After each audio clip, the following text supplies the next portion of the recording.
Sud Radio, ça va mieux en le disant.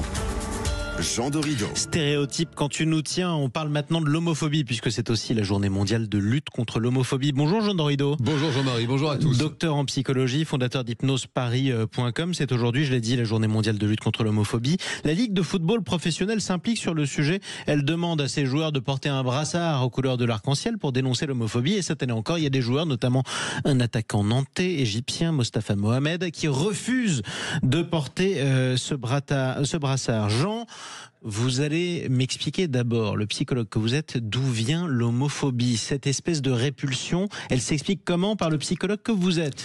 Alors écoutez Jean-Marie, avant même de rappeler d'où vient l'homophobie, il est important de rappeler que l'homophobie, c'est le terme en réalité qui désigne toute attitude de rejet, d'hostilité, de haine, de discrimination ou même d'agression envers des personnes homosexuelles. Elle est en France, rappelons-le, punie par la loi. L'homophobie chez nous est un délit qui peut entraîner des sanctions allant jusqu'à 3 ans de prison et 45 000 € d'amende. C'est l'équivalent du racisme. C'est exactement. Nous sommes dans la même famille de délits. Elle est interdite également, l'homophobie, dans bien d'autres pays d'Europe, également en Argentine, au Chili, en Uruguay, tandis qu'il existe aujourd'hui dans le monde des pays qui tolèrent l'homophobie, certains même qui l'encouragent, et puis il demeure dans le monde des États dans lesquels l'homosexualité est punie de peine de mort. C'est le cas par exemple de l'Iran, de la Mauritanie ou encore de l'Arabie Saoudite. Oui, effectivement, c'est très difficile aussi en Égypte par exemple, qui est le pays d'origine de cet attaquant nantais qui aujourd'hui boycotte la journée. Alors il y a donc encore du travail, Jean, mais psychologiquement c'est quoi l'homophobie? Alors psychologiquement, les causes majeures que l'on peut distinguer à l'homophobie, c'est d'abord ce que les psychologues appellent le biais de favoritisme endogroupe. C'est ce qui désigne le fait de favoriser son groupe d'appartenance aux dépens des autres groupes. Et typiquement, une personne hétérosexuelle, elle peut avoir tendance à favoriser d'autres personnes hétérosexuelles comme elle. Et cette attitude, eh bien, elle peut facilement basculer dans la discrimination envers les autres groupes et même dans l'hostilité se dirigeant vers les personnes homosexuelles. La deuxième cause, il faut le rappeler, elle est historique, puisque précisément, dans notre pays, les relations homosexuelles, elles ont longtemps été pénalisées, interdites par la loi. Ce n'est qu'en 1982 seulement, ce n'est pas si vieux, le 4 août. C'est incroyable. C'est important de le rappeler, bien sûr, oui. Le 4 août 82, c'est seulement à ce moment-là que l'homosexualité cesse d'être un délit dans notre propre pays. Et puis, même sur le plan international, il faut rappeler également que ce n'est qu'en 1990 seulement que l'OMS se décide enfin à retirer l'homosexualité de la liste des troubles psychiques, carrément. C'était donc considéré à tout le moins comme une maladie mentale à l'époque. Oui, et puis ne parlons pas de Sigmund Freud, qui s'est planté dans les grandes largeurs. Ses adeptes n'aiment pas qu'on le rappelle, mais vous voyez, c'était l'occasion. Vous me l'offrez, je vous en remercie. Faites-vous plaisir. Donc tout ça, ça laisse bien sûr des traces dans les esprits. Ouais. Et puis le troisième point, eh bien, c'est une affaire d'influence sociale, parce que dès lors que des comportements homophobes deviennent majoritaires dans un groupe, quel qu'il soit, eh bien, ce comportement, il se reproduit parce que les homo sapiens sont des êtres mimétiques, ce sont des imitateurs, ils reproduisent le comportement majoritaire. Écoutez typiquement et imaginez les conséquences que peuvent avoir eh bien, des morceaux de rap comme celui dont on va écouter un extrait. Le morceau s'appelle Toussibi, et c'est Monsieur Tovaric, le rappeur. Écoutez.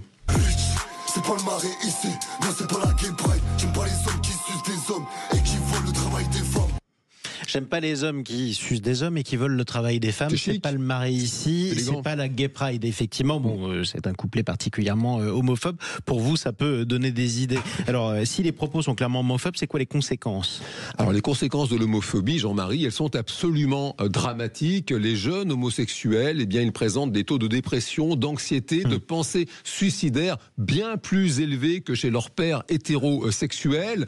Les discriminations homophobes, elles peuvent également être intériorisées. Des personnes finissent malgré elles par y adhérer et bien sûr que cette intériorisation, eh bien, elle dégrade de façon chronique l'estime de soi des personnes visées qui souvent, eh bien, finissent par s'isoler, ressentir un sentiment de honte permanent et puis basculent même parfois dans des conduites à risque. Et puis l'autre conséquence majeure, évidemment, c'est que tous ces propos homophobes, eh bien, ils encouragent la violence envers les personnes homosexuelles avec cette fameuse contagion sociale que l'on observe dans certains milieux, vous l'avez rappelé, des milieux sportifs, et puis, il faut le dire également, bien des milieux religieux. Évidemment. Alors, dernier point, le constat étant dramatique, mon cher Jean, c'est quoi les raisons de garder un peu d'espoir sur le sujet? Alors, les raisons de garder de l'espoir, d'abord, c'est d'observer toutes les initiatives qui sont prises, comme aujourd'hui, cette journée du 17 mai, et puis tout. Ça a vraiment un impact de mettre un brassard avec aux couleurs de l'arc-en-ciel? Ça va dans le bon sens, si vous voulez. Vous ne pouvez pas vous tromper.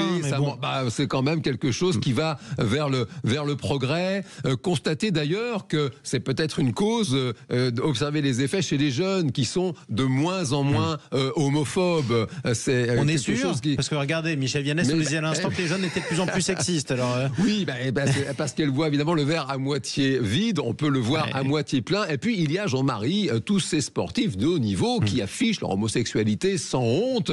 Typiquement Greg Louganis, le plongeur professionnel américain. Ça donne des exemples. Ça donne des exemples inspirants. Gareth Thomas, le rugbyman gallois, Ralf Schumacher, pilote automobile, ce sont des personnes qui effectivement donnent de l'espoir pour que chacune et chacun puisse vivre sa vie librement, dignement et sans honte. Et puis c'est vrai qu'à force de rejeter les gens, c'est pas étonnant qu'elles aient eu besoin de se regrouper dans certains quartiers. Et après, on a beau jeu de chanter comme ça qu'on n'aime pas le Marais, par exemple, en allusion à ce quartier parisien bien connu.